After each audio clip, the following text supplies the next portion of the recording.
ओम नमः शिवाय. शिवपुराण हे हिंदू धर्मातील संस्कृत ग्रंथाच्या 18 पुराणापैकी एक प्रमुख पुराण आहे. शिव पुराणात विश्वाची निर्मिती, विश्वरचना, भगवान शंकराशी संबंधित पौराणिक कथा, भगवान शंकर आणि इतर देवांचे संबंध, नीतिशास्त्र, योग, तीर्थस्थाने, भक्ती, शिवाशी जोडल्या गेलेल्या नद्या, इतर विषयांचे सविस्तर विवेचन केलेले आहे. आज त्र्यंबकेश्वर या पावन नगरीत भगवान शंकराचा जन्म, भगवान शंकराचे विविध रूपे, भगवान शंकराची विविध प्रतीके, शिवलिंग किंवा शिवपिंड आणि भगवान शंकराची उपासना आणि आराधना या विषयावर मी विवेचन करणार आहे.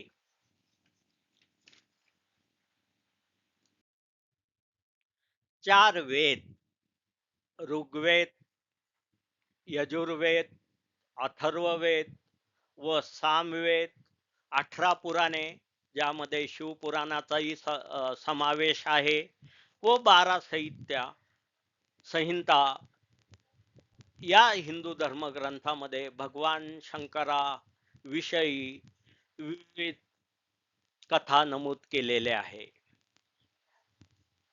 शिवपुराणाच्या मूळ आवृत्तीमध्ये 1,00,000 श्लोक होते, पण कालांतराने या 1,00,000 श्लोकांचे 24,000 श्लोक झाले.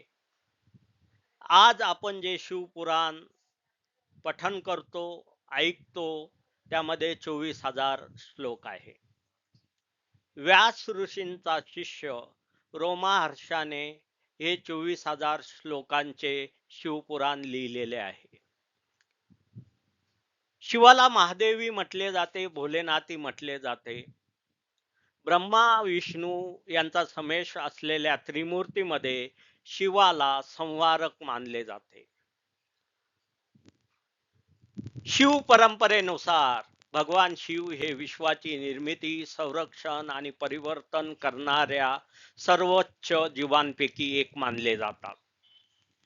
हिंदू धर्मग्रंथामध्ये भगवान शिवाचे परोपकारी आणि विनाशकारी असे दोन्ही चित्रण आहे. तसेच कैलास पर्वतावर तपस्वीचे जीवन जगणारा योगी म्हणून सुद्धा शिवाचे वर्णन केले आहे. पार्वती ही पत्नी, गणेश व कार्तिकेय ही त्याची 2 मुले असलेला ग्रस्त म्हणून कुटुंब प्रमुख म्हणूनही त्याचे वर्णन केलेले आहे. शिवाला आदियोगी म्हणून संबोधले जाते आणि योग, ध्यान व कला याचा संरक्षक देव मानले जाते.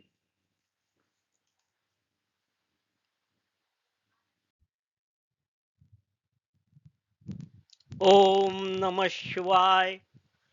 मराठीतील शिवपुराण याचे पहिले विवेचन किंवा प्रवचन 28 डिसेंबर 2024 ला त्र्यंबकेश्वर या पावन नगरीत डॉक्टर वैभव लाड यांनी केले. या प्रवचनाचा विषय होता भगवान शिवाची उत्पत्ती, शिवपुराणातील दाखले व शिवाची विविध रूपे.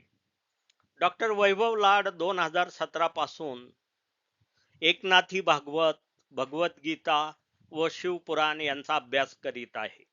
या मराठीतील शिवपुराणाचा मुख्य उद्देश भगवान शंकराचे चरित्र मराठी मनमानसापर्यंत पोहोचवणे हे आहे. गेल्या काही वर्षापासून आपण हिंदी भाषेमधल्या शिवपुराणाला जमणारी गर्दी पाहून अचंबित होतो. हे लोकांच्या शिवभक्तीचे प्रतीक आहे. पण जिथे जिथे लाख लाख लोक जमतात तिथे गोंधळ होतो, आवाज होतो आणि अशा ठिकाणी लोकांना शिवपुराण ऐकणे व समजणे कठीण जाते. या मालिकेद्वारे आम्ही हेच शिवपुराण मराठीतून सादर करीत आहे, जेणेकरून लोक आपापल्या फावल्या वेळात या शिवपुराणाचे श्रवण करू शकाल. ओम नमः शिवाय. आज त्र्यंबकेश्वर या पवित्र नगरीत हे विवेचन करण्याचे भाग्य मला प्राप्त झाले आहे. त्र्यंबकेश्वर येथील ज्योतिर्लिंग हे 12 आद्य ज्योतिर्लिंगापैकी एक आहे. गौतम ऋषी व त्यांची पत्नी अहिल्या त्र्यंबकेश्वर येथे वास्तव्यास होते. त्या दरम्यान एके वर्षी भयानक दुष्काळ पडला. जवळपासच्या विहिरी, नाले, झरे आटून गेले. गौतम ऋषींनी भगवान शंकरांची घोर व कठीण अशी आराधना केली.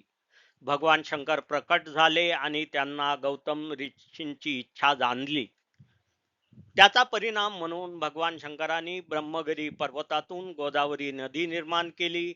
त्यामुळे आजूबाजूचा परिसर जलयुक्त व हिरवागार झाला. ही कथा आपणा सर्वांस माहीतच आहे. एके दिवशी गौतम ऋषीला गोदावरी नदीत एक गाय, एक वाघ आणि एक सर्प एकाच ठिकाणचे पाणी पिताना दिसले. आपल्या साधनेमध्ये याचा परिणाम होईल या भीतीने गौतम ऋषींनी गोदावरीला शाप दिला व नदी परत कोरडी झाली. आपण इतर जीवांचा विचार केला नाही म्हणून गौतम ऋषींना खेद झाला व त्यांनी आपला शाप परत घेतला व त्यानंतर गोदावरी नदी पूर्ववत वाहू लागली. अशा रीतीने ब्रह्मगिरी पर्वत, गोदावरी नदी आणि भगवान शंकराचा संबंध आहे.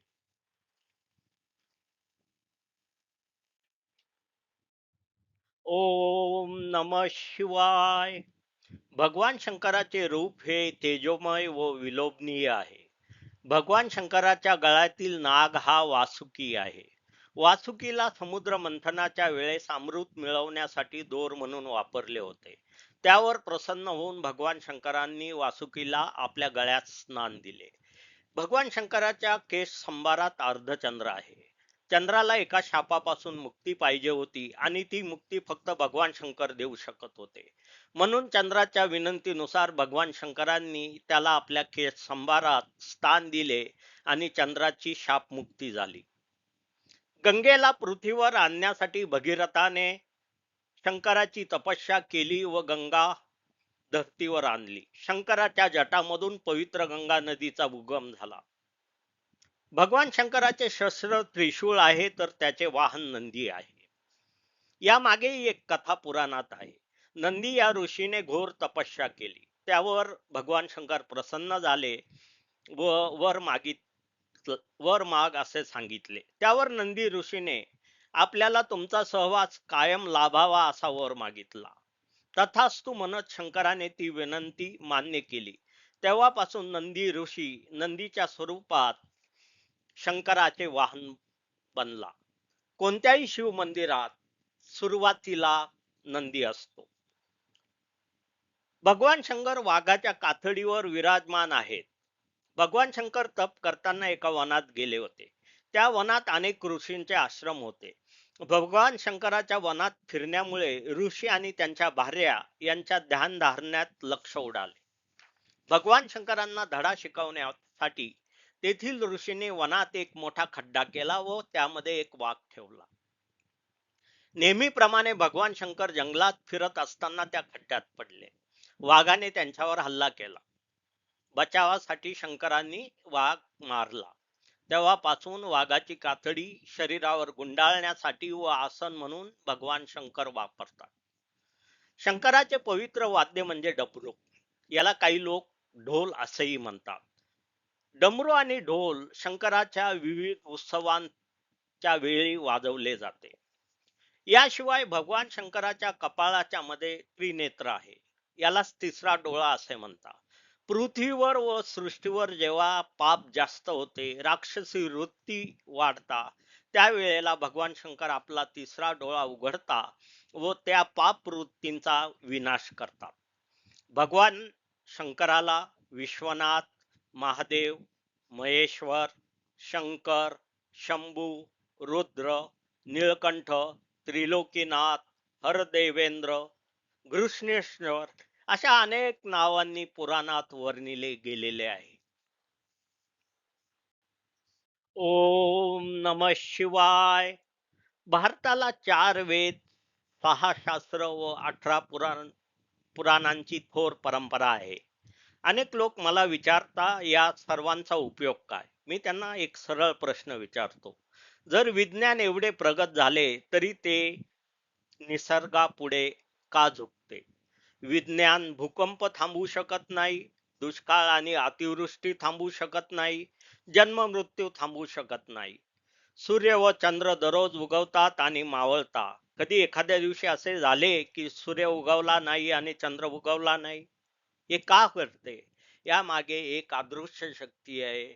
आणि या अदृश्य शक्ती मधली एक शक्ती म्हणजे भगवान शंकर आहे.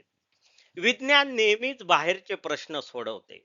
मन, आत्मा व अध्यात्म या संबंधीची उत्तरे विज्ञानात सापडत नाही.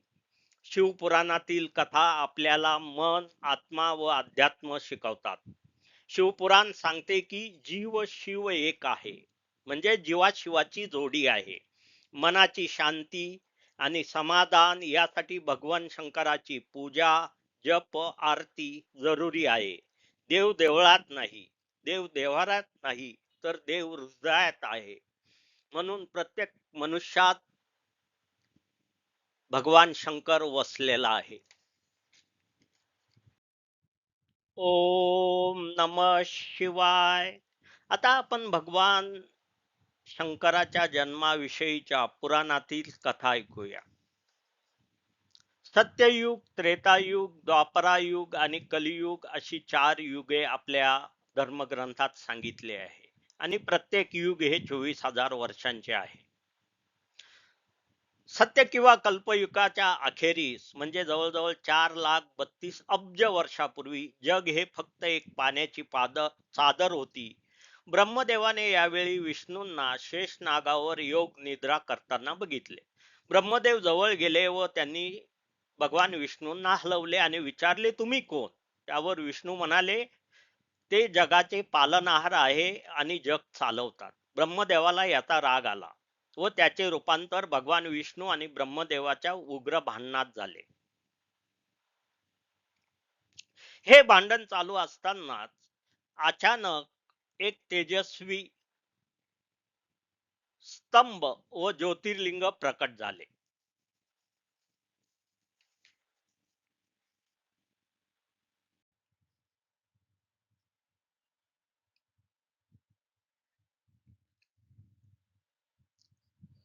हे शिवलिंग किंवा स्तंभ प्रकट झाल्यावर ब्रह्मदेव आणि विष्णू आपले भांडण विसरून त्या स्तंभाकडे व शिवलिंगाकडे पाहू लागले.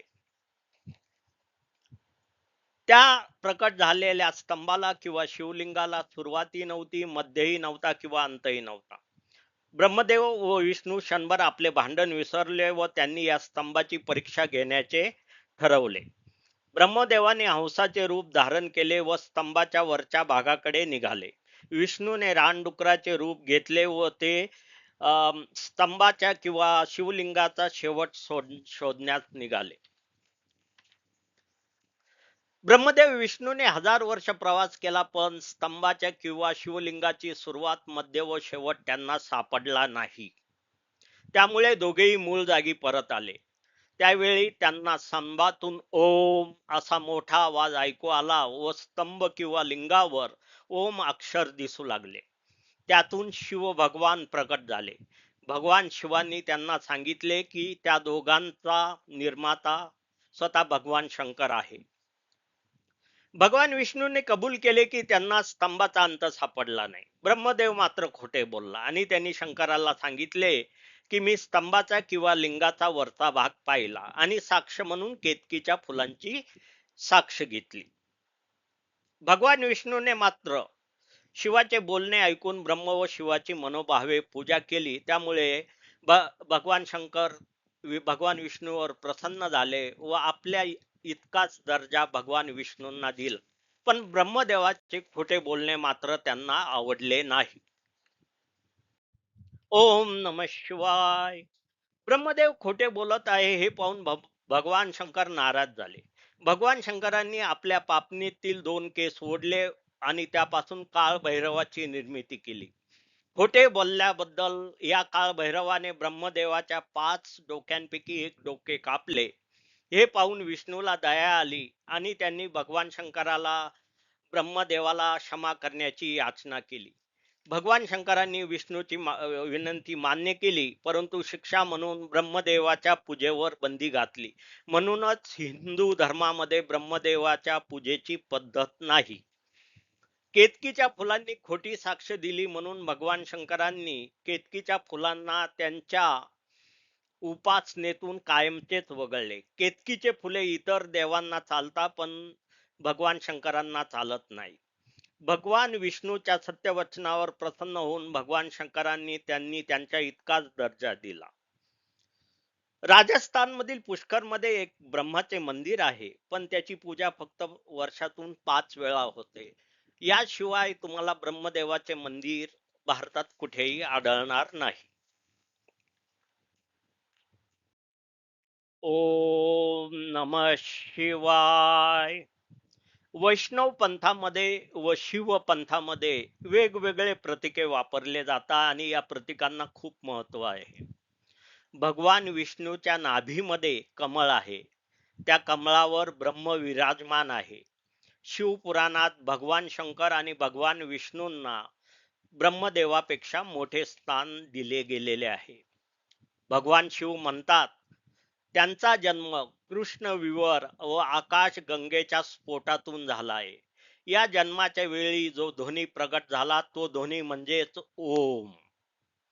विज्ञानातील विश्वनिर्मितीच्या सिद्धांतही असाच आहे. विज्ञानानुसार सृष्टीची निर्मिती कृष्ण विवर व त्यापासून झालेल्या स्फोटातून झाली. वैष्णव धर्मात शंख, गदा, चक्रपाणी, सुदर्शन चक्र, कमळ, गरुड असे अनेक प्रतीके आहे. शिवपंथात त्रिशूळ, डमरू, भस्म, बेल अशी अनेक प्रतीके आहे.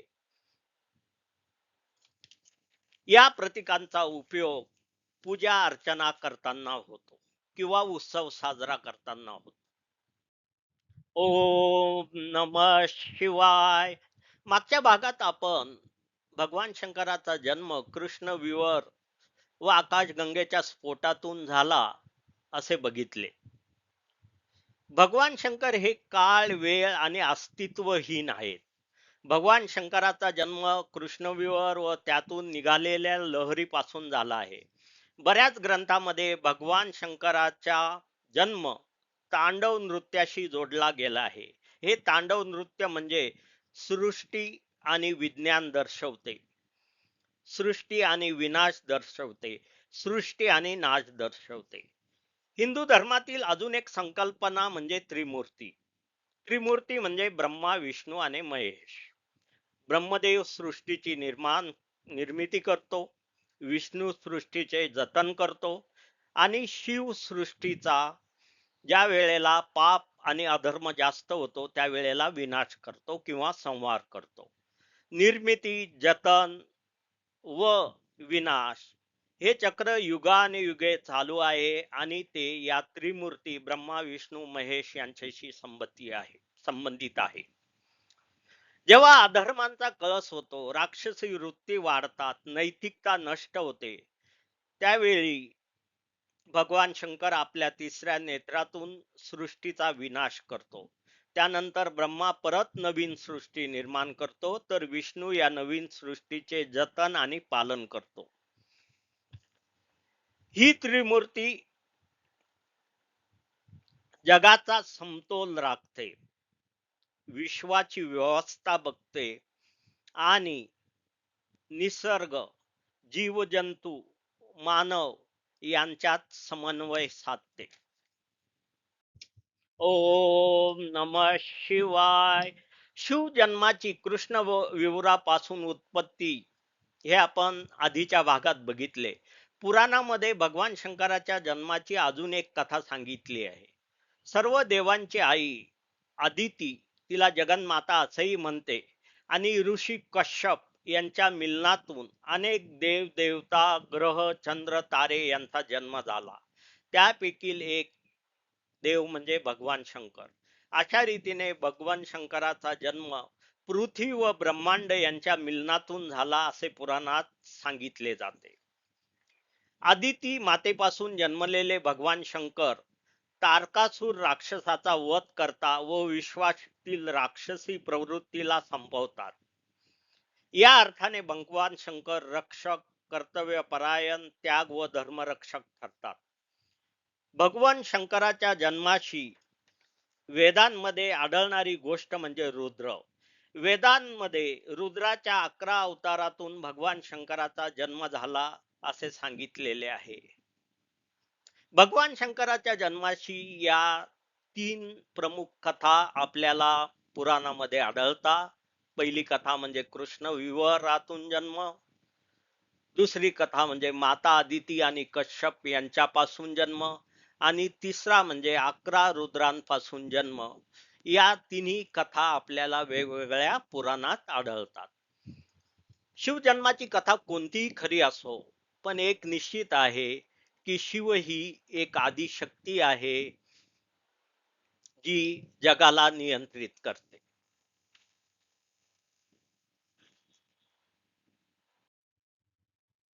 मागच्या भागामध्ये आपण बघितले की शिवजन्माच्या एका कथेमध्ये शिवाचा जन्म 11 रुद्रांशी निगडीत आहे. रुद्रांचे पहिले रूप शक्तिशाली व विनाशकारी होते, त्यामुळे त्या वेशामध्ये शिवाचा उल्लेख वादळाचा राजा असाही केला गेला आहे. कालाच्या ओघात या शक्तिशाली आणि विनाशकारी रुद्राने योगी, दीनबंधू, दयाळू असे स्वरूप प्राप्त केले आणि मग भगवान शंकर खऱ्या अर्थाने विश्वदेवता झाले. त्यानुसार ते विविध रूपात आढळतात. योगीच्या रूपात, साधूच्या रूपात, दीनबंधूच्या रूपात, दयाळू महात्म्याच्या रूपात आणि संवारक रूपात. वेदानुसार कश्यप ऋषींची पत्नी सौरभी यांना 11 रुद्र झाले. या कथेनुसार भगवान शंकराचा जन्म रुद्र अवताराशी संबंधित आहे. गंगा नदी सुरुवातीला आकाशात होती. भगीरथाच्या प्रयत्नातून भगवान शंकरांनी आपल्या जटामधून तिला पृथ्वीवर उतरवले. गंगा नदीची कथा भगवान शंकराचे सृष्टीवरील नियंत्रण, शुद्धीकरण व नूतनीकरणाची साक्ष आहे. ओम नमः शिवाय. मागील 3 भागात आपण भगवान शंकराच्या जन्माविषयी विविध कथा ऐकल्या. या प्रकरणात आपण शिव पार्वती या विषयावर थोडे विवेचन करणार आहोत. शंकराची पहिली पत्नी होती सती. हिच्या मृत्यूनंतर भगवान शंकर शोकाकुल व एकाकी पडले व त्यांनी स्वतःला योग, साधना व तपस्येत गुंतवून ठेवले. पर्वतराजाची कन्या पार्वती हिने दीर्घकाळ उग्र तपस्या केली. या तपस्येमुळे शिव प्रसन्न झाले. पार्वतीने त्यांना वरविले व अशा रीतीने भक्ती व प्रेमातून शंकर पार्वती एक झाले. या कथेत पार्वती म्हणजे सतीचा पुनर्जन्म आहे. या कथेमध्ये प्रेम आहे, त्याग आहे, निर्धार आहे, घोर तपस्या आहे. भक्ती आणि प्रेमातून पार्वतीने भगवान शंकरांना जिंकले. प्रेम आणि भक्तीची ताकद या कथेतून आपल्याला समजते. सतीची कथा कारुण्यपूर्ण आहे. शक्तीचे रूप असलेल्या सतीने आत्मदहन केले व शरीराचा नाश केला, परंतु पार्वतीच्या रूपाने परत ती शिवाशी एकत्र झाली. सती आणि पार्वती आणि भगवान शंकर हे पुरुष, शक्ती व प्रकृतीच्या समतोलाचे उदाहरण आहे. ओम नमः शिवाय. श्रोते हो, आतापर्यंत आपण भगवान शंकराचा जन्म, प्रतीके आणि लग्न याबाबत विवेचन ऐकले. शिवपुराणात एकूण 12 संहिता किंवा पाठ आहेत. या 12 संहितांमध्ये जवळजवळ 1,00,000 श्लोक होते, परंतु त्यानंतर त्या श्लोकांची संख्या 24,000 झाली. या 12 संहितांमध्ये विद्येश्वर संहिता, रुद्र संहिता, सृष्टी, रुद्र संहिता, सती, रुद्र संहिता, पार्वती खंड, रुद्रसंहिता कुमारखंड, रुद्रसंहिता शुद्धखंड, शतरुद्र संहिता, कोटी रुद्र संहिता आणि उमा संहिता, कैलास संहिता, वायवीय संहिता पूर्वार्ध, वायवीय संहिता उत्तरार्ध आणि कोटी रुद्र संहिता अशा 12 संहिता आहेत. सध्याच्या शिवपुराणात 24,000 श्लोक आहे आणि 16 संहिता आहेत. या 16 संहितांना 7 संहितांमध्ये संक्षिप्त रूपात रूपांतरित केलेले आहे. पूर्वीच्या सांगितलेल्या 16 संहितांचे रूपांतर आता 7 संहितांमध्ये झाले आहे, ज्यामध्ये विद्वेश्वर संहिता, रुद्र संहिता, शत्रुरुद्र संहिता, कोटी रुद्र संहिता, उमा संहिता, कैलास संहिता अँड वायवीय संहिता. या हस्तलिखांचे सर्वात जुने शिवपुराण 11 ते 12व्या शतकात सापडलेले आहे.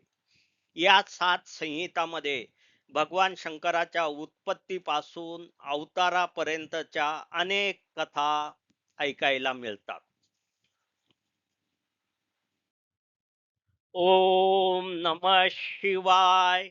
या प्रकरणात आपण शिवलिंगाबाबत विवेचन करूया. शिवलिंग हे भगवान शंकराचे प्रतीक आहे. सर्वच शिव मंदिरामध्ये आपल्याला बाहेर नंदी व गर्भगृहात शिवपिंड किंवा शिवलिंग दिसते. शिवपिंडाची पूजाच म्हणजे भगवान शंकराची पूजा. गेल्या 400 वर्षात आपल्याला विविध ठिकाणी भगवान शंकराच्या मूर्ती दिसतात, परंतु शिवपिंडाची किंवा शिवलिंगाची पूजा हीच खरीच भगवान शंकराची पूजा आहे. मूर्ती स्वरूपात भगवान शंकराच्या मूर्त्या गेल्या 400 वर्षात ठिकठिकाणी निर्माण झाल्या, परंतु त्यांची पूजा ही खरी शिवपूजा मानली जात नाही. खरी शिवपूजा ही शिवलिंग किंवा शिवपिंडाची पूजा हीच होय. शिवपिंड किंवा शिवलिंग हे निसर्गातील जनन शक्तीचे प्रतिनिधित्व करते. शिवलिंग किंवा शिवाची पिंड बनवण्यासाठी नर्मदा नदीतील बांधलिंग नावाचे दगड वापरले जातात. काळाच्या ओघात काळा पाषाण, संगमरवर, नदीच्या पात्रातील कठीण दगड अशांचाही उपयोग शिवलिंग घडवण्यासाठी केला गेला आहे. शिवलिंग किंवा शिवपिंडीत मन, शरीर, आत्मा शुद्ध करण्याची ताकद आहे. म्हणूनच शिवलिंग, शिवलिंग पूजन, नित्य जप, स्मरण आपल्याला मनशुद्धी व शांतीकडे घेऊन जाते. ओम नमः शिवाय. या प्रकरणामध्ये आपण शिवलिंगाबाबत अधिक माहिती घेऊया. संस्कृत मध्ये लिंग किंवा पिंड याचा अर्थ होतो चिन्ह. या व्याख्येप्रमाणे शिवलिंग किंवा शिवपिंड हे भगवान शंकराचे चिन्ह किंवा प्रतीक आहे असे मानले जाते. पुराणानुसार व शास्त्रानुसार शिवलिंग किंवा शिवपिंड हे फक्त शंकराचे बाह्य स्वरूप आहे. भगवान शंकर प्रत्येक जीवात व अंतर्मनात आहे. म्हणूनच जीव शिवाची जोड असे आपण नेहमी म्हणतो. शिवलिंगाचा उभा भाग भगवान शंकराच्या विनाशी स्वरूपाचे स्वरूप आहे, तर शिवलिंगाचा अर्ध अंडाकृती भाग भगवान विष्णूचे प्रतीक आहे. भगवान विष्णू सृष्टीला जतन करतात. अर्ध अंडकृती भागाच्या खाली असलेली रचना म्हणजे सृष्टी. शिवलिंगाच्या तळाशी ब्रह्मदेव असतात, जे सृष्टीचे निर्माण करतात. शिवलिंग हे गंधरहित, रंगरहित व चवरहित आहे.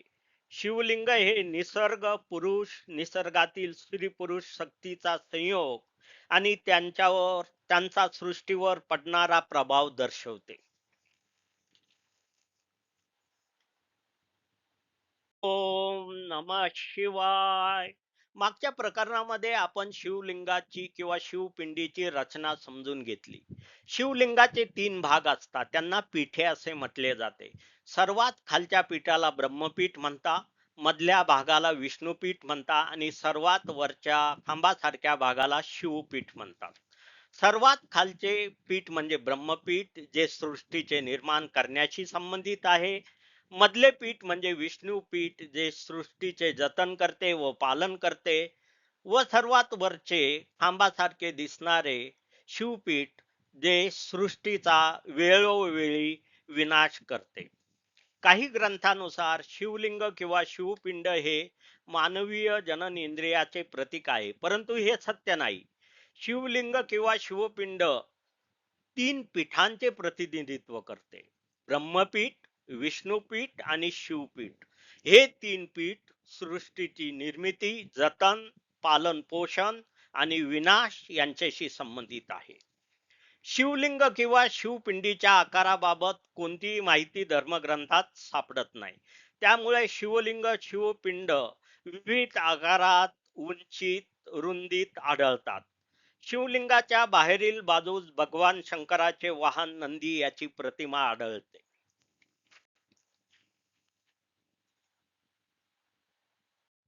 ओम नमः शिवाय.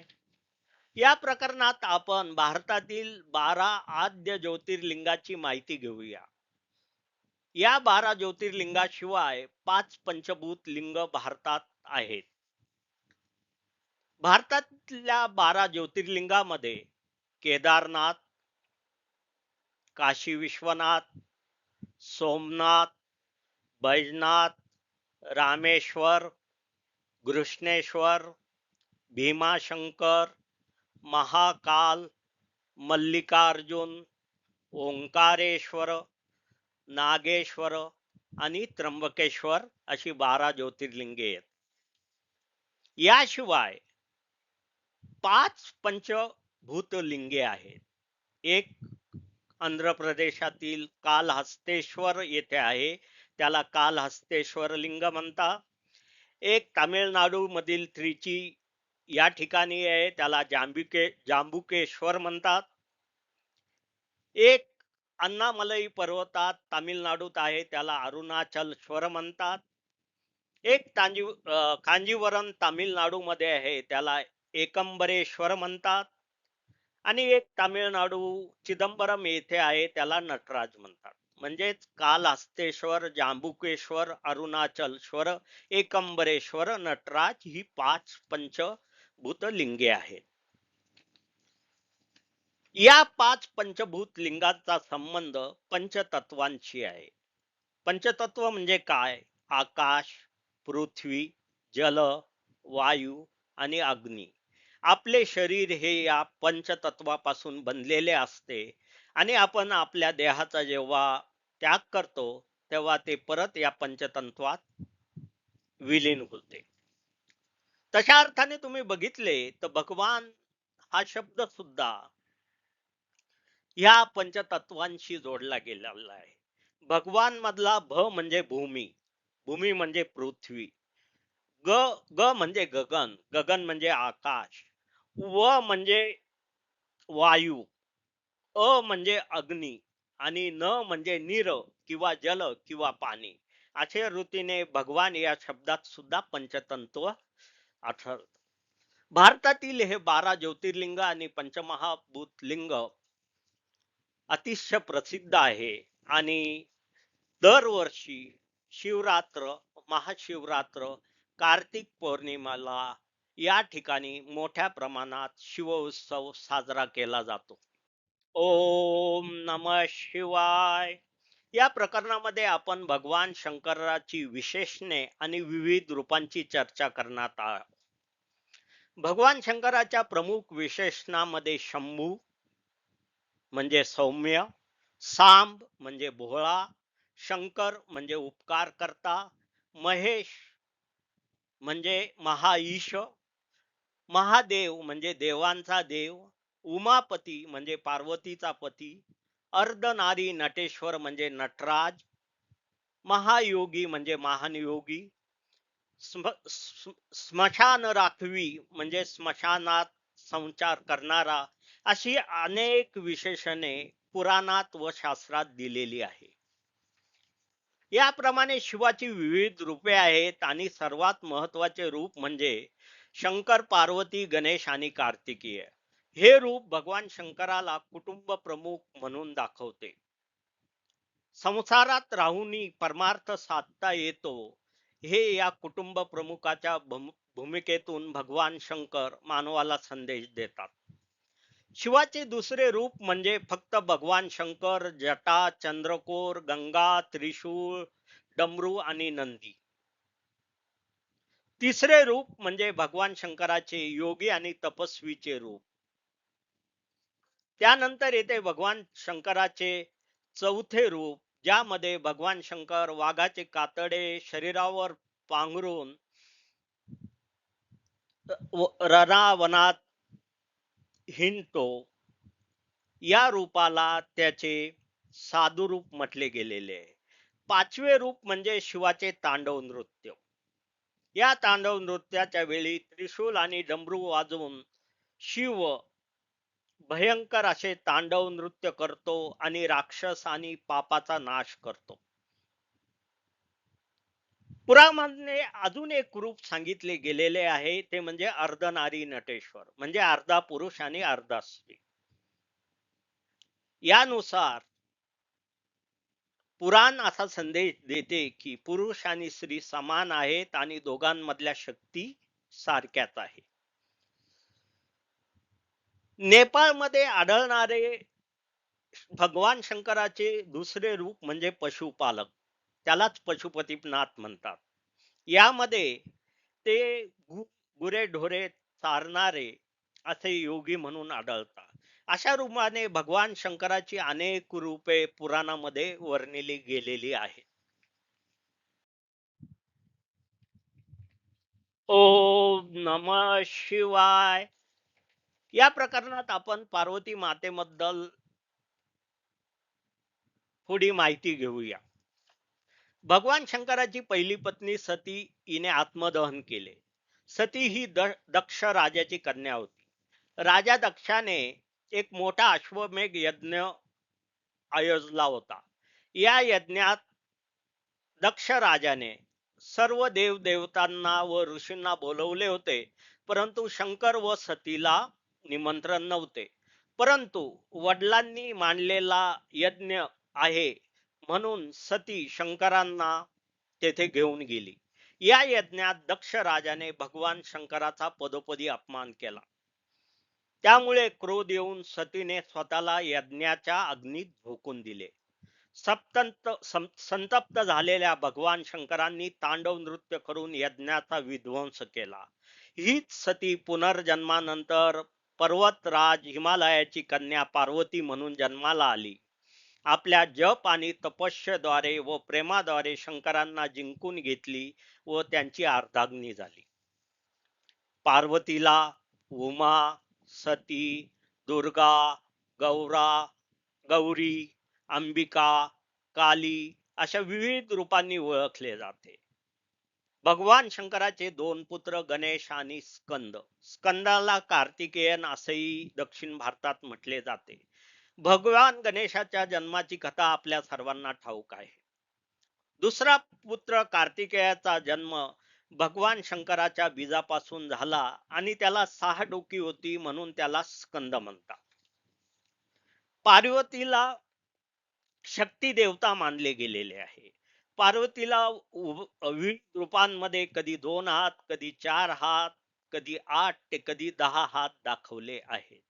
वेगवेगळ्या अवतारानुसार पार्वती मातेची वेशभूषा, हातातली शस्त्रे वेगवेगळी दाखवली गेली आहे.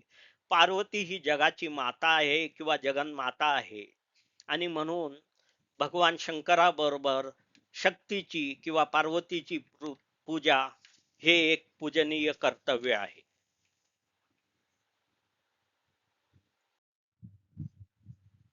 ओम नमः शिवाय. तुम्ही भगवान शंकराचे मनात स्मरण करा. तुमच्या डोळ्यासमोर स्मशानातील राखेने शरीर माखलेला, निळा कंठ असणारा, सुशोभित केश संभार असलेला, डोक्यावरती अर्धचंद्र आणि केश संभारातून गंगा वाहत असलेली, कपाळाच्या मध्यभागी तिसरा नेत्र, गळ्यात कवट्याचा हार व नाग असे चित्र निर्माण होते. त्याच्या हातामध्ये हरणाची कातडी, त्रिशूळ, डमरू आणि तो त्याच्या वाहन नंदी यावर बसलेला दिसतो. हे एक भगवान शंकराचे नेहमीच वर्णन केलेले स्वरूप आहे. त्याशिवाय भगवान शंकर भैरव किंवा कालभैरव या रूपात सुद्धा डोळ्यासमोर येतात. भैरवाच्या रूपात भगवान शंकराचे प्रलयकारी रूप डोळ्यासमोर येते. या भैरवाच्या रूपात भगवान शंकराची मुद्रा संतप्त, रागावलेली व विनाशकारी आहे. त्याच्या हातामध्ये त्रिशूलाशिवाय अनेक शस्त्र दाखवली गेली आहेत आणि ज्या ज्या वेळेला दृष्ट शक्तींचा नाश करायचा असतो त्या वेळेला भगवान शंकर काळभैरवाच्या रूपात प्रगट होतो. मागे सांगितलेल्या गोष्टीत ब्रह्मदेव खोटं बोलला होता, त्यावेळेला भगवान शंकरांनी पापणीच्या केसापासून भैरव बनवला होता. त्या भैरवाने ब्रह्मदेवाचे 5वे मुंडके खोटे बोलल्याबद्दल कापले, परंतु ते कापलेले शीर भैरवाच्या हाताला चिटकूनच राहिले. भैरवाने तिन्ही लोकात प्रवास केला, परंतु ब्रह्मदेवाचे शीर हातापासून वेगळे होईना, कारण त्याला ब्रह्महत्येचे पातक लागले होते. शंकराच्या आज्ञेनुसार भैरव पवित्र काशी किंवा वाराणसी येथे गेला, तेव्हाच ब्रह्माचे मुंडके त्याच्या हातापासून विलग झाले. आजही काशीला कपाल मोचन मंदिर आहे. कपाल मोचन म्हणजे कवटीपासून मुक्तता मंदिर. कधी काशीला भेट दिली तर कपाल मोचन मंदिराला अवश्य भेट द्या. ओम नमः शिवाय. भगवान शंकराला त्रिनेत्र असेही म्हटले जाते. भगवान शंकराचा तिसरा डोळा फक्त अभौतिक गोष्टी बघू शकतो. अभौतिक गोष्टी म्हणजे काम, क्रोध, कर्म, वासना, व्यभिचार, अत्याचार, पाप या सर्व गोष्टींना अभौतिक गोष्टी म्हणतात.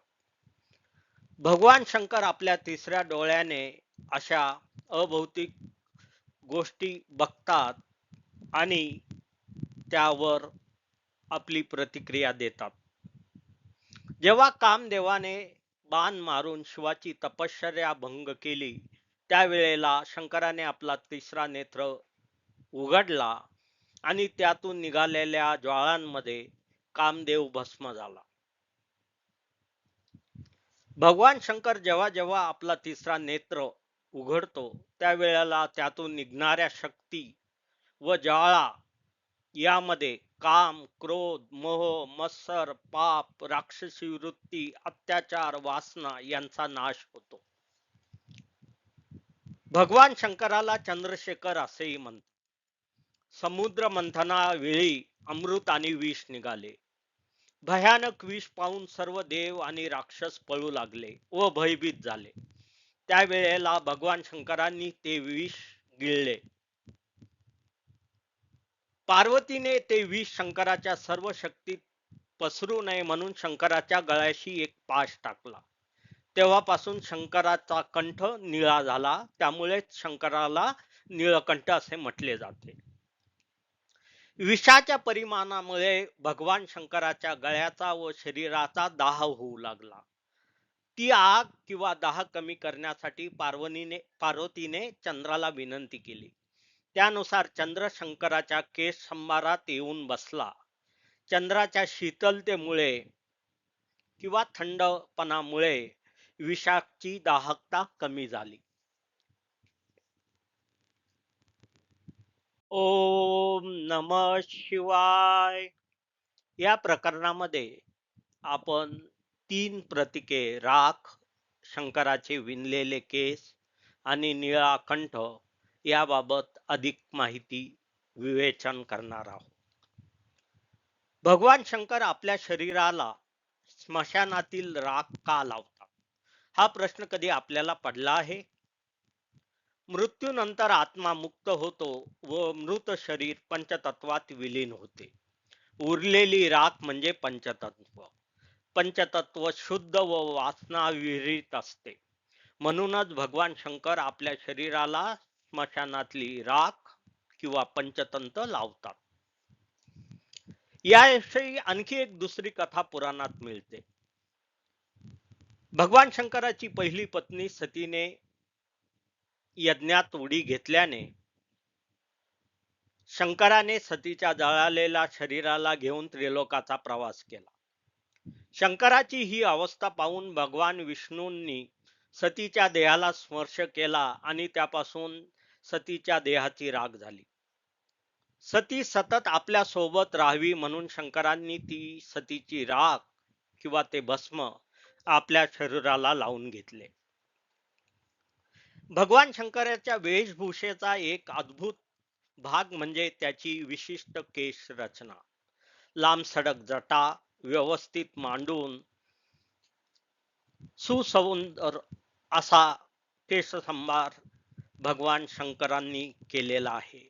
भगवान शंकरांची ही केश रचना इतर देवतांच्या केश रचनेपेक्षा वैशिष्ट्यपूर्ण व वेगळी आहे. भगवान शंकरांचा कंठ निळा कसा झाला याबाबतची कथा आपण मागील भागात ऐकलेलीच आहे. समुद्र मंथनाच्या वेळेला निघालेल्या विष पिल्यामुळे भगवान शंकराचा कंठ निळा झाला आहे.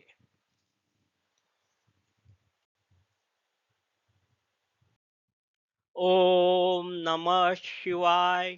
या प्रकरणामध्ये आपण भगवान शंकराशी संबंधित ध्यानयोगी मुद्रा, भगवान शंकराची वाघाची कातडी, भगवान शंकराच्या गळ्यात असणारा वासुकी नाग किंवा सर्प आणि त्रिशूळ या 4 गोष्टींबाबत विवेचन करणार आहे. भगवान शंकरांना अनेक वेळा योगाच्या रूपात दाखवले गेले आहे. भगवान शंकर कैलास पर्वतावर जेव्हा ध्यान धारणा करता त्या रूपाला योगी रूप असे संबोधले जाते. या रूपात चंद्र व गंगा यांनाही स्थान मिळालेले आहे. याच रूपाला ध्यानयोगी रूप असे म्हटले जाते. भगवान शंकराचे आसन वाघाचे कातडे आहे.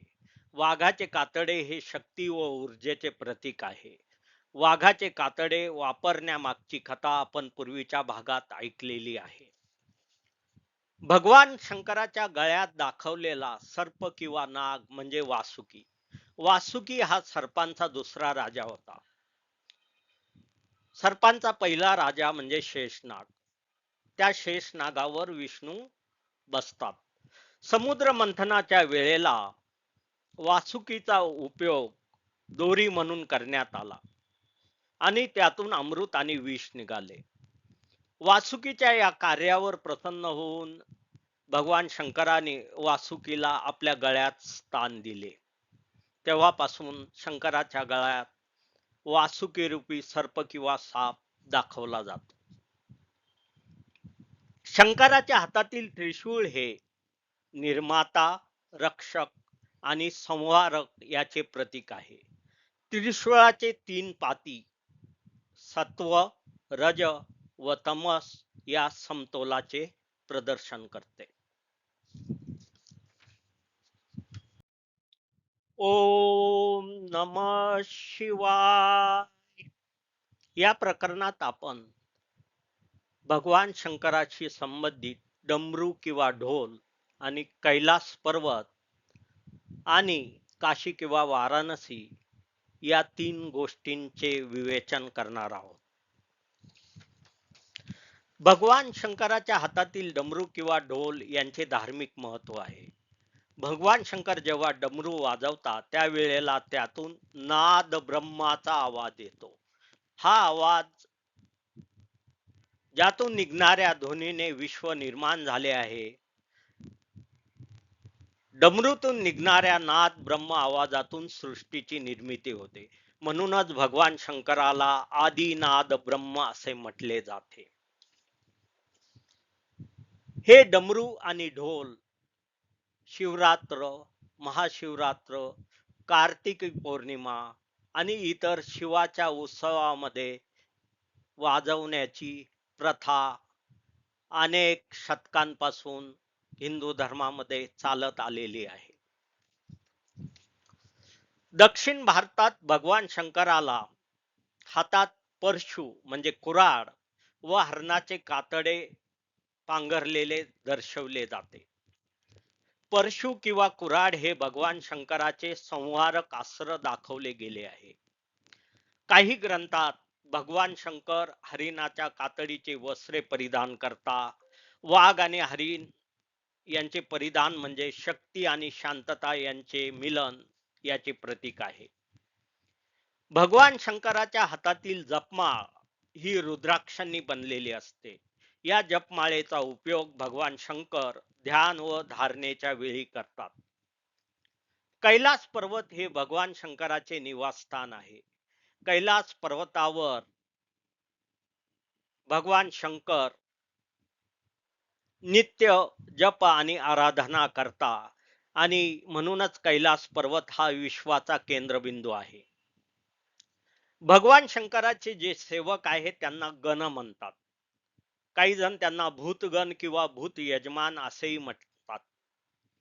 भगवान शंकरांनी आपले पुत्र गणेशाला त्यांचा सरदार नेमले, त्यामुळे गणेशाला आपण गणाधीश असेही म्हणतो, म्हणजे गणाचा मालक असेही म्हणतो.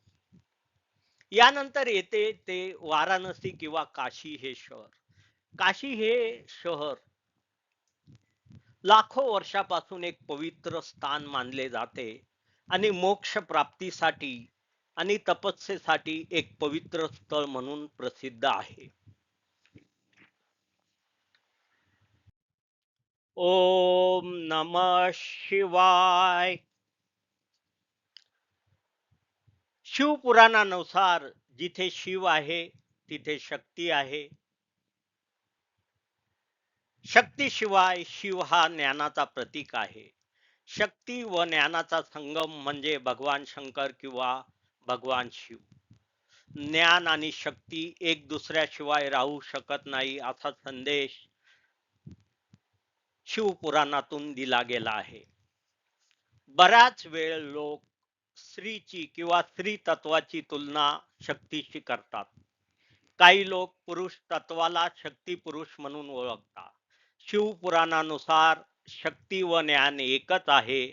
फक्त शक्ती कधी पुरुष रूपात तर कधी स्त्री रूपात अवतार घेते. शिवाची पूजा करणाऱ्यांना शैव म्हणतात. जे शैव भक्त सर्व संग परित्याग करून भगवान शंकराला शरण जातात व त्याच्या जपा आणि आराधनामध्ये मग्न होतात, ते त्यांचे आयुष्य शंकराच्या सेवेसाठी वाहून घेतात. अशा भक्तांना शाक्य असे म्हटले जाते. असे सेवक भगवान शंकराची निरंतर सेवा व आराधना करता. ते स्वतःला पूर्णपणे भगवान शंकराशी एकरूप होण्याचा प्रयत्न करता व त्याद्वारे मोक्षाचा मार्ग शोधतात.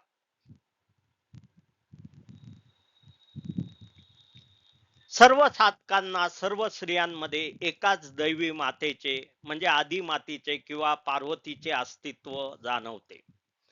भगवान शंकराची आराधना करण्यासाठी संसार सोडण्याची गरज नाही. जप व तप स्मरण करून तुम्ही भगवान शंकराची सेवा करू शकता. या नाम स्मरणाला स्थळ काळ व विधीची गरज नसते.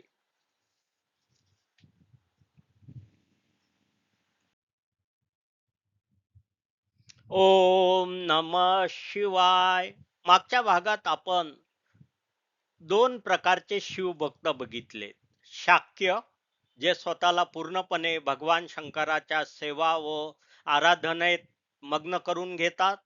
योग आराधना तपस्या पूजा याद्वारे ते ज्ञानप्राप्ती व मोक्ष प्राप्तीचा प्रयत्न करतात. दुसऱ्या प्रकारचे शिवभक्त म्हणजे संसारात राहून परमार्थ करणारे. हे शिवभक्त नियमित पूजा व नामस्मरण करतात व याद्वारे संसारात राहून परमार्थ साधण्याचा प्रयत्न करतात. शिवपुराणात भगवान शंकराच्या दोन भूमिका वारंवार वर्णिल्या गेलेल्या आहे.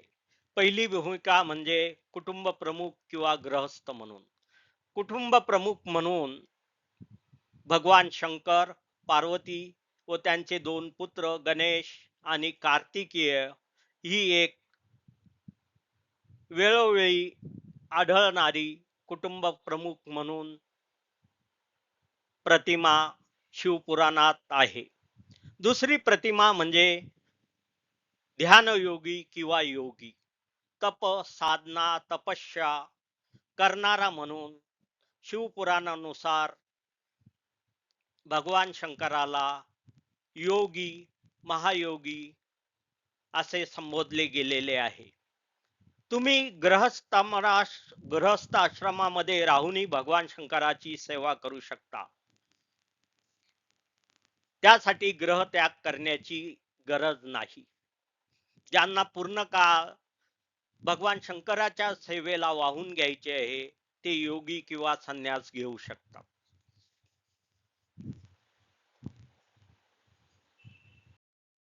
ओम नमः शिवाय. भगवान शंकराचे दक्षिण भारतात आढळणारे एक प्रमुख रूप म्हणजे नटराज. नटराज म्हणजे कला व नृत्यांचा राजा. नटराजाच्या रूपात भगवान शंकराचे नृत्य दाखवले जाते. या नटराजाच्या मूर्ती भोवती वर्तुळाकार पोकळ आकाराची एक तबकडी असते. हे वर्तुळ सृष्टी निर्माण, सृष्टी जतन व सृष्टी विनाशाचे प्रतीक आहे. हे चक्र युगानयुगे चालत आलेले आहे व चालणार आहे. वर्तुळाकार तबकडीतील अग्नी मकराच्या मुखातून बाहेर पडतो. हा अग्नी विनाशाचे प्रतीक आहे. नटराजाचे नृत्य तांडव किंवा शांत या दोन्ही स्वरूपात आढळते. भगवान शंकराला नृत्य कलांचा स्वामी मानले जाते. नटराजांच्या काही मूर्त्यांमध्ये माता पार्वतीचेही नृत्य दाखवले गेले आहे. यात विविध प्रकारच्या मूर्त्या आहेत, जशा दुर्गा अवतार, अंबिका अवतार, अंबा अवतार, अंबालिका अवतार, गौरी अवतार, जगन्माता अवतार. नटराज प्रामुख्याने दक्षिण भारतातील शैव पंथात आढळतो. नटराज भगवान शंकर आणि पार्वती यांच्या नृत्यातून कला व नृत्याचे ज्ञान देतो. ओम नमः शिवाय. शिवपुराणानुसार भगवान शंकराच्या शरीरात 5 मंत्र आहेत. त्या 5 मंत्रांना पंचब्राह्मण म्हणतात. हे पंचब्राह्मण किंवा 5 मंत्र शिवाच्या पंचमुखी मूर्तीत चित्रित केले गेलेले आहेत. भगवान शंकरांच्या या पंचमुखांना ईशाना, तत्पुरुष, अघोरा, वामदेवा, सदज्योता असे संबोधले गेलेले आहे. ईशाना म्हणजे निर्मितीची शक्ती, तत्पुरुष म्हणजे अदृश्य होण्याची शक्ती, अघोरा म्हणजे अंत करण्याची शक्ती, वामदेवा म्हणजे सृष्टीचे पालनहार आणि सज्जोता म्हणजे आशीर्वाद देण्याची शक्ती. अशा रीतीने हे शिवाचे पंचमुख 5 विविध शक्तींची जाणीव करून देतात. शिवपुराणात भगवान शंकरांचा 5 मंत्रांना आणि गुणांना पंचतत्व, पंच इंद्रिय, पंचकृतीशील इंद्रिय, चेतना व ज्ञान याबरोबर जोडले गेलेले आहे. अशा रीतीने भगवान शंकर पंचगुण युक्त आहे. भगवान शंकराचे 5 महत्वाचे मंत्र खालील प्रमाणे आहे. नमस्ते अस्तु भगवान विश्वेश्वराय महादेवाय त्र्यंबकाय त्रिपुरांतकाय त्रिकालनी कालाय कालाग्नि गुरुदाय नीलकंठाय मृत्युंजयाय सर्वेश्वराय सदाशिवाय श्रीमन महादेवाय नमः. या 5 मंत्राच्या पठणामुळे माणसाला मानसिक समाधान, शांतता मिळते व आपल्या अडचणीवर मात करण्याला मदत होते. ओम नमः शिवाय. मागील भागात आपण भगवान शंकराच्या पंचमुख किंवा पंचमंत्राबद्दल माहिती ऐकली. भगवान शंकराची ही 5 मुखे निर्मिती, संरक्षण, संवार, कृपा, कृपा प्रकट करणे, आशीर्वाद देणे याच्याशी निगडीत आहे. शिवपुराणानुसार आपले पूर्ण जग किंवा विश्व हे एक प्रकट शिवलिंग आहे. या शिवलिंगाला विशिष्ट गुणधर्म, अंत किंवा भौतिक अवस्था नाही. हे विश्व भगवान शंकर, विष्णू आणि ब्रह्माच्या समन्वयातून आणि समतोलातून चालते. हे एक अखंड चक्र आहे. शिवपुराणानुसार भगवान शंकर अविनाशी पुरुष आहे, म्हणजे ज्याचा कधीही अंत होत नाही. तो अंतहीन व अलौकिक आहे, म्हणजे तो लौकिका पलीकडचा आहे, भौतिक गोष्टीच्या पलीकडचा आहे. शिवलिंग किंवा शिवपिंडीला आरंभ, मध्य व शेवट नाही. भगवान शंकर आणि शिवलिंग हे अनादी अनंत आहे. म्हणूनच भगवान शंकराची आराधना, मनस्मरण मानवी जीवनात महत्वाचे ठरते. ओम नमः शिवाय. मागील भागांमध्ये आपण शिवलिंग आणि 12 ज्योतिर्लिंग याबाबत माहिती ऐकली आहे. शिवपुराणानुसार शिवलिंग किंवा शिवपिंड हे शंकराचे बाह्य प्रतीक आहे. शिवलिंगाबाबत काही चुकीचे समज आहेत. काही पाश्चात्य विद्वानानुसार शिवलिंग हे जगाच्या जननशीलतेचे प्रतीक आहे, परंतु हा समज पूर्णपणे चुकीचा आहे. शिवलिंग 3 पीठांचे बनलेले असते. सर्वात खालचे पीठ म्हणजे ब्रह्मपीठ, जे सृष्टीची निर्मिती करते. मधले पीठ म्हणजे विष्णुपीठ, जे जगाचे जतन व पालन करते. व सर्वात वरचे पीठ म्हणजे शिवपीठ, जे जगाच्या विनाशाची, संवाराशी संबंधित आहे. शिवलिंगामध्ये एक अलौकिक शक्ती असते.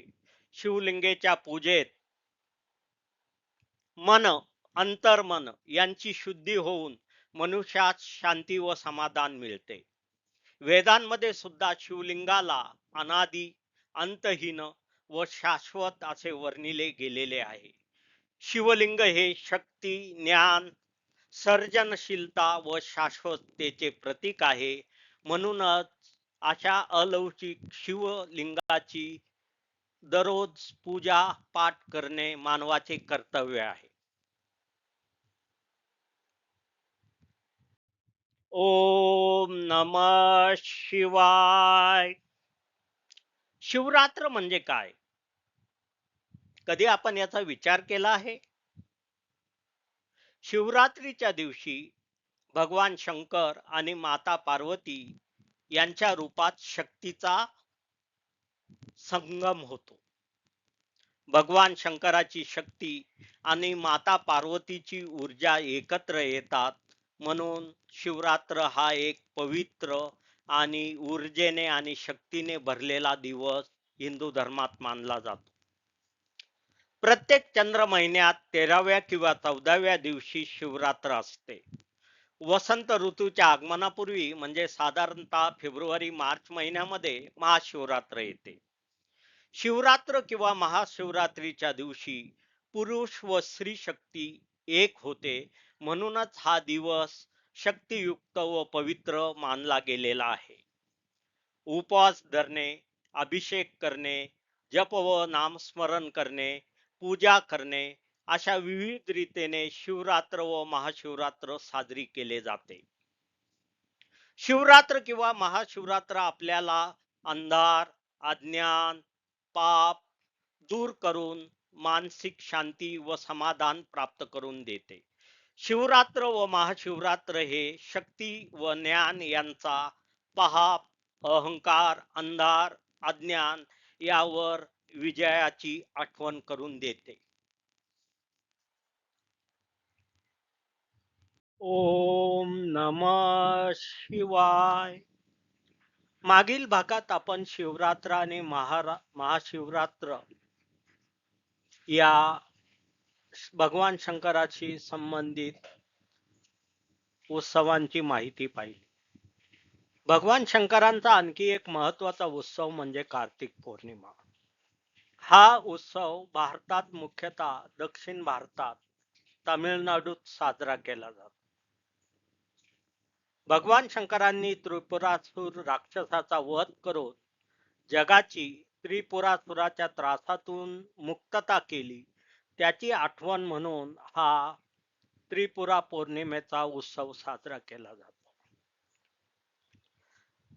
तमिळनाडूमध्ये मदुराई येथे मीनाक्षी मंदिर सुप्रसिद्ध आहे.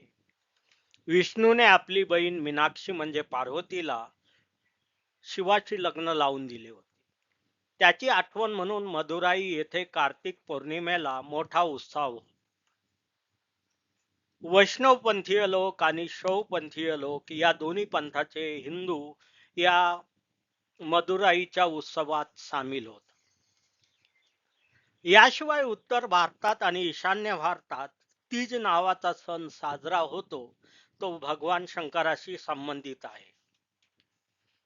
आणि शेवटी भारतीय हिंदू धर्मातील सर्वात मोठे पर्व म्हणजे कुंभ.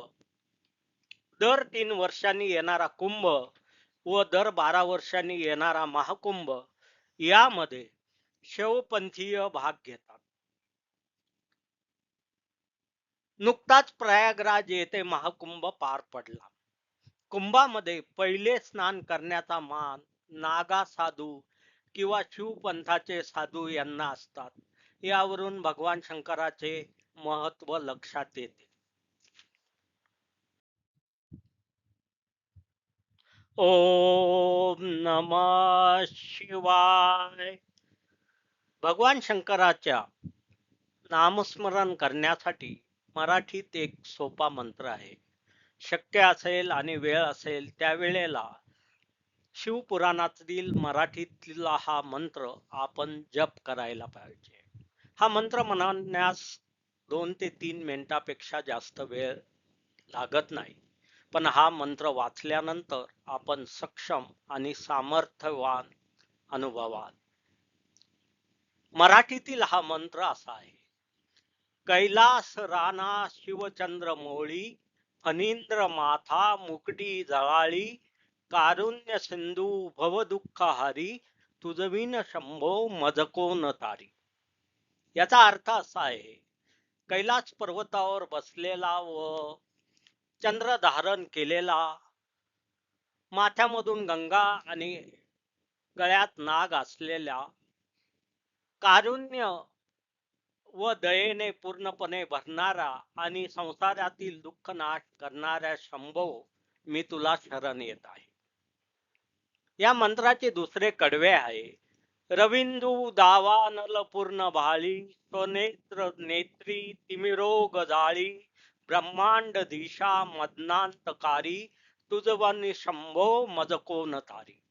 याचा अर्थ आहे की ज्याला 3 नेत्र आहे, जो तिमिराचा म्हणजे अंधाराचा नाश करतो, पापाचा नाश करतो, जो ब्रह्मांडाचा नाथ आहे, ज्याने मदनाचा नाश केलेला आहे, अशा भगवान शंकराला मी शरण येत आहे. ओम नमः शिवाय.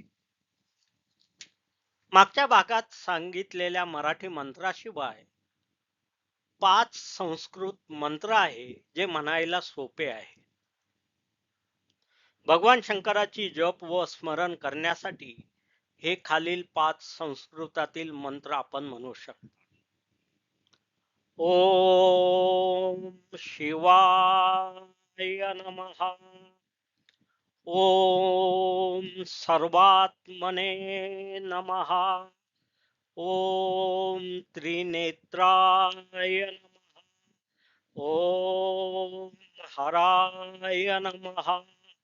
ओम इंद्रमुखाय नमः. ओम शिवाय नम म्हणजे हे शिवा, मी तुम्हाला नमन करतो व शरण जातो. ओम सर्वात्मने नमः म्हणजे सर्व आत्म्यांचा प्रभू असलेला आणि सर्व देवी दैवतांचा आद्य दैवत असलेल्या शंकराला मी शरण जातो. ओम त्रिनेत्राय नमः म्हणजे त्रिनेत्रधारी अशा भगवान शंकराला मी शरण जातो. ओम हराय नमः म्हणजे मी ईश्वराला वंदन करतो. आणि ओम इंद्र मुखाय नमः म्हणजे इंद्र हा स्वर्गाचा राजा आहे. मुखाय म्हणजे दृष्टी किंवा ज्ञान.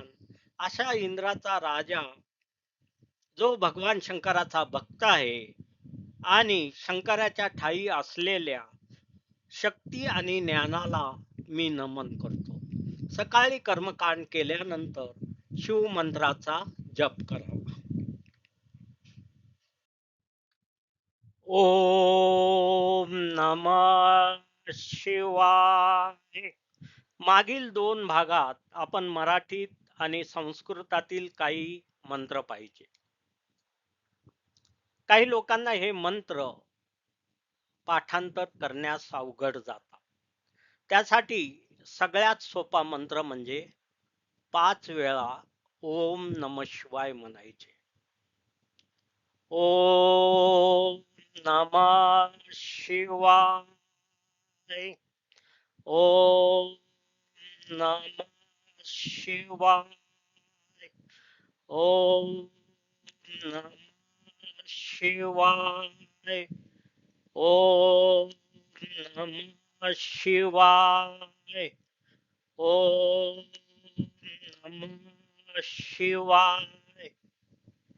भगवान शंकराची आराधना करण्यासाठी हा सगळ्यात सोपा व सरळ मंत्र आहे.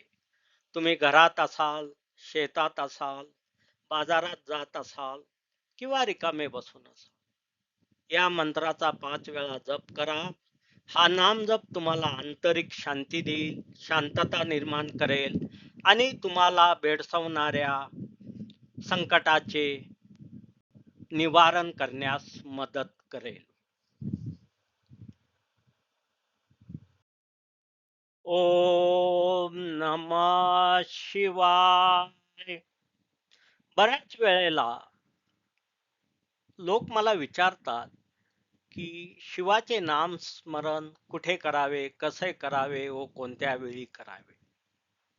शुचिर्भूत झाल्यावर तुम्ही दिवसाच्या कोणत्याही वेळी शिवपूजा करू शकता. यासाठी तुम्ही एकटे असाल किंवा तुमच्या बरोबर तुमचे कुटुंब असाल, तुम्ही तो जप म्हणू शकता. हा जप म्हणण्यासाठी पूजा मांडणे, ब्राह्मण बोलवणे, कापूर जाळणे, अगरबत्ती, फुले, बेल यापैकी काहीही आवश्यक नाही. भगवान शिव हे भोला भंडारी आहेत आणि साधे आहेत, म्हणून ते नामस्मरणाचे भुकेलेले आहे. भगवान शिव आणि आपला आत्मा आणि जीवन यांच्याशी जोडलेले आहे. त्यामुळे आपण दिवसातून किमान 3 वेळा ओम नमः शिवाय हा जप केला पाहिजे. भगवान शंकर भक्ताकडून पूजा किंवा यज्ञ यांची अपेक्षा करत नाही. भगवान शंकराचे दिवसातून 3 वेळा नामस्मरण किंवा जप भगवान शंकराला वंदन करण्यासाठी पुरेसे आहे.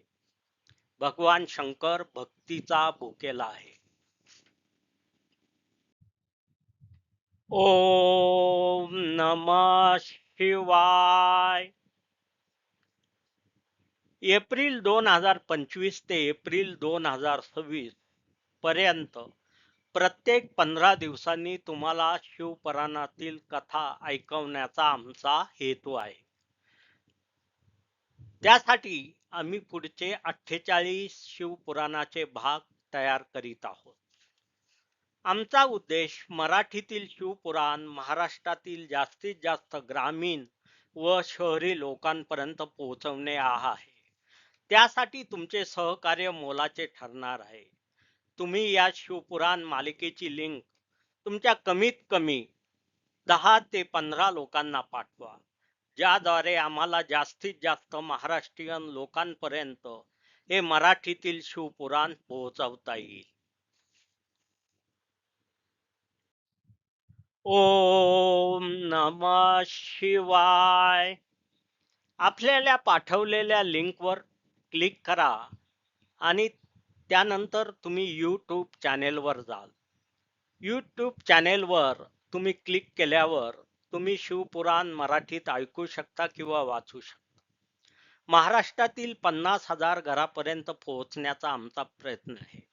महाराष्ट्रातील लोकांना सोप्या भाषेत शिवपुराण वाचण्यास आणि समजून घेण्यास मदत होईल असा आमचा मानस आहे. तुम्हाला विनंती आहे की तुम्ही ही लिंक तुमच्या किमान 20 नातेवाईक आणि मित्रांना फॉरवर्ड केला. गेल्या 3 वर्षात आपण लाखो लोक हिंदी शिवपुराणला उपस्थित असल्याचे पाहिले आहे. मोठ्या गर्दीमुळे तेथे कोणालाही शिवपुराण ऐकू किंवा समजू शकत नाही. हा भाग ऐकल्यानंतर तुम्ही YouTube चॅनेलचे खालील 3 बटणे दाबावी. सबस्क्राईब केल्यामुळे तुम्हाला पुढचे 48 भाग ज्या ज्या वेळेला चॅनेलवर येतील त्या वेळेला सूचना मिळेल. लाईक म्हणजे आपल्याला जर हे शिवपुराण भाग आवडला असेल तर लाईक बटन दाबा. आणि शेअर म्हणजे आपल्या मित्रांना फॉरवर्ड करण्यासाठी शेअर या लिंकचा उपयोग करा. मोठे शिवपुराण कार्यक्रम आता व्यावसायिक बनले आहे. तेथे रुद्राक्ष, भस्म आणि प्रसाद दिला जातो. आम्ही असे व्यावसायिक कार्यक्रम करण्यावर विश्वास ठेवत नाही. असे कार्यक्रम भक्तांचा गैरफायदा घेतात. आमचे उद्दिष्ट शिवपुराण मराठीत आणणे आहे. त्यामुळे भक्तांना शिवपुराण ऐकण्यास आणि समजून घेण्यास मदत होईल. ओम नमः शिवायचा जप करणे, मंदिरातील आरतीला उपस्थित राहणे हीच खरी शिवभक्ती आहे असे आम्हाला वाटते. आम्ही पैसे घेण्यावर, रुद्राक्ष भस्म वाटण्यावर किंवा कोणत्याही प्रकारच्या विधीवर विश्वास ठेवत नाही. भगवान शिवापरे पोहोचण्यासाठी जप, पूजा आणि आरती पुरेसे आहे.